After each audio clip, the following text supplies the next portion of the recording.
Hello, my name is Azure Kayaks, and welcome to my channel, Stories from Azure Kayaks.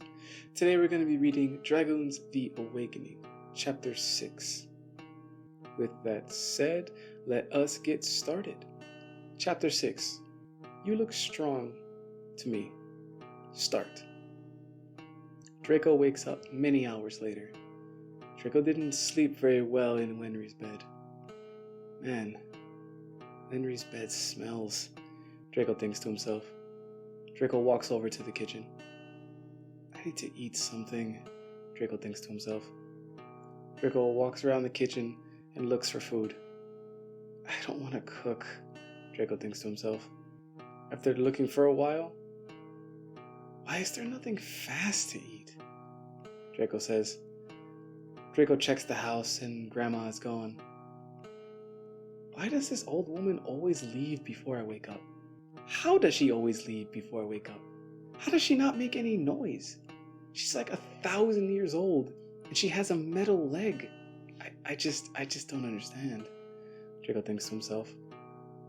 Draco cooks himself some eggs. Draco eats the eggs and looks at the adamant ore while doing so. As Draco eats, he remembers that Wenry had to feed Mrs. Jacobs and her son. Her fat, lazy son.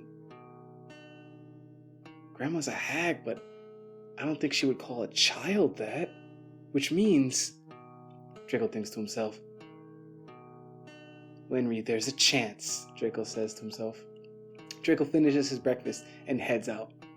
Draco, not remembering Mrs. Jacobs or where she lives, Draco decides to walk around the village a bit looking for her house nameplate. As Draco walks around, he sees many a child and old person living their lives normally and being carefree. Bastards, Draco thinks to himself. Draco finds Mrs. Jacobs' house. Hello, Mrs. Jacobs? Draco hears someone coming on the other side of the door. The door opens and Draco sees a young fat man, probably close to his age. I'm sorry, my mom's not home right now. She's with the village elder, the fat man says. You! Draco says. Yes? What do you want? The fat man says. Can you lift rocks? Draco asks. No? Why? The fat man says, confused. I need help. You know Wenry, right? Draco says. Of course I know Wenry, the fat man says. She's trapped in a cave. I need someone strong to help me move or break some rocks or to save her, Draco says. Wenry's in danger? The man says and looks at his body. I'm sorry, I would love to help, but I'm gonna be no help. I'm not strong enough to do anything, the fat man says in a sad tone. Who says so? You look strong to me. How else would you be able to carry all that weight? Draco says. Did you just call me fat? The fat man says. Not the point. Wenry is in danger. I need more people. I can't do this alone, Draco says. Wenry, she's the only person nice to me in this village. But still, I don't think I can do anything, the fat man says. I think you can. It's just moving and breaking rocks, Draco says. Then why don't you do it yourself? The fat man says.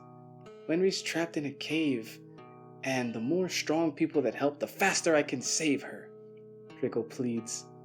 Wenry, I don't know, I'm sorry, I can't help, the fat man says and slams the door. No, wait, damn it, Draco says. The fat man yells out from behind the door. Why not ask the blacksmith? He must be strong, right? I mean, he's a blacksmith, the fat man says from behind the door. Good idea, Draco says and leaves. Draco heads over to the blacksmith's house.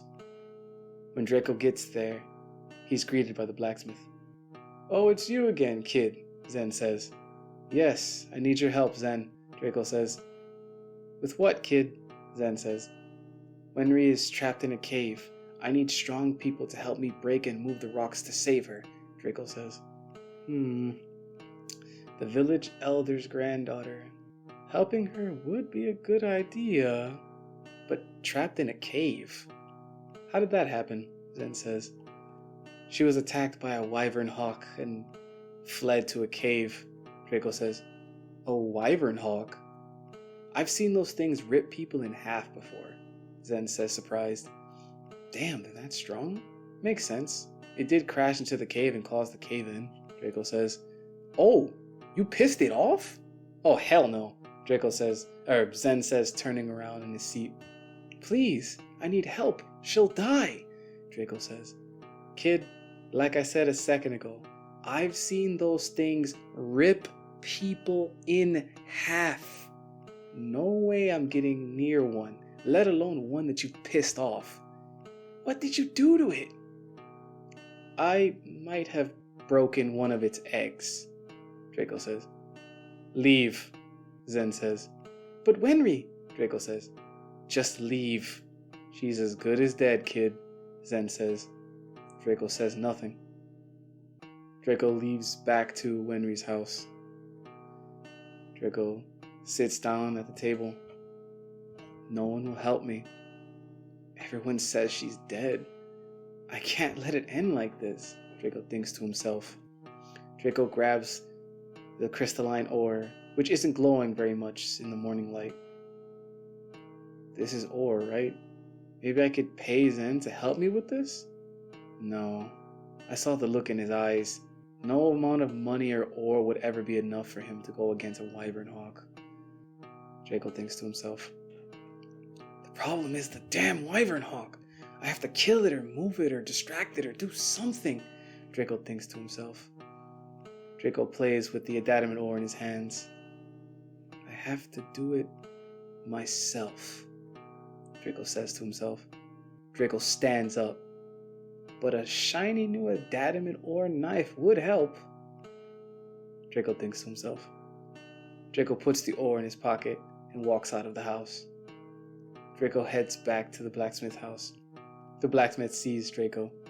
I told you, kid, I'm not fighting a wyvern hawk, Zen says. My name isn't Kid. And I want a knife, Draco says. Like I said before, kid, do you even have any materials for this knife? Zen says. Yes, I do. Draco pulls out the adamant ore from his pocket. Zen stares in amazement. Where did you get that? Zen says, surprised. What, this adamant ore? Nowhere special, Draco says with a shrug. Kid, this is extremely rare ore, Zen says as his mouth starts to salivate. Will this ore be enough to make a good knife or sword? Draco says. Well, yeah, adamant is very strong. It's good metal, even in small amounts. Wow, I haven't seen or worked with adamant in years, Zen says, staring at the metal. Oh, you've worked with adamant before? Draco asks. A very long time ago, kid, Zen says. Draco hands over the ore to Zen. How long will it take to forge what I'm asking for? Draco says. Well, it will take about 1 hour or so to heat and melt the adamant ore. Then about an hour to hammer and forge its shape. And maybe like 30-ish minutes for the cooling process. And this is if I'm going as fast as possible, Zen says, counting and calculating. Then I'll see you in a couple hours, Draco says, starting to walk away. Wait. I want half, Zen says. What? Draco says. You heard me, kid. I want half. I'll make the knife, but I want half of the rest of the ore. I won't charge you anything for this, Zen says with a smile. Draco thinks for a second. This is to save Wenry. Draco thinks to himself. Alright, Zen, you have a deal, Draco says. Good.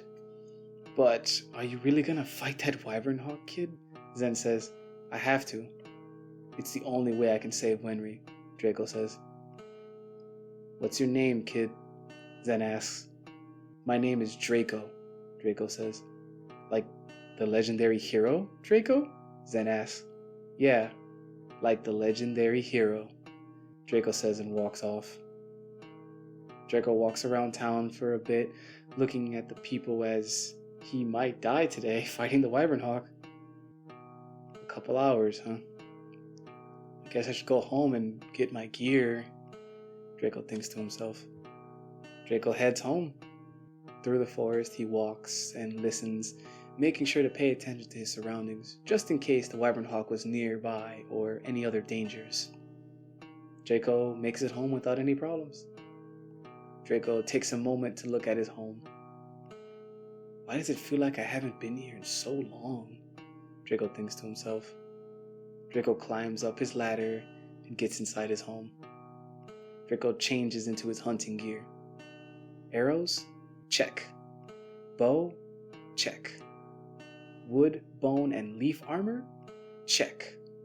What am I missing? Draco thinks to himself. As he gets ready for this battle, the Wyvern Hawk can fly. There might be a problem. I need to ground it or something. Yeah, ground it.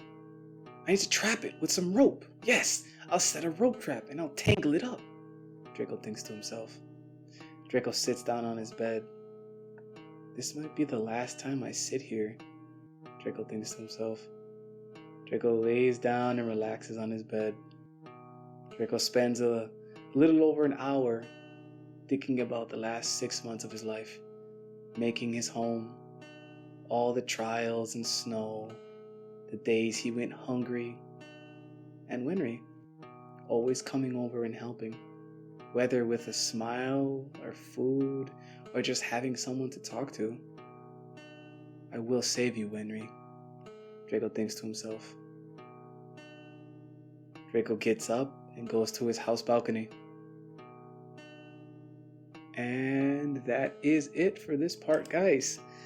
Thank you guys for listening. I really, really appreciate it. Azure Kayaks here. Remember, if you guys like my videos, please like, comment, and subscribe, and share with your friends. Yeah, this is part 1, I guess.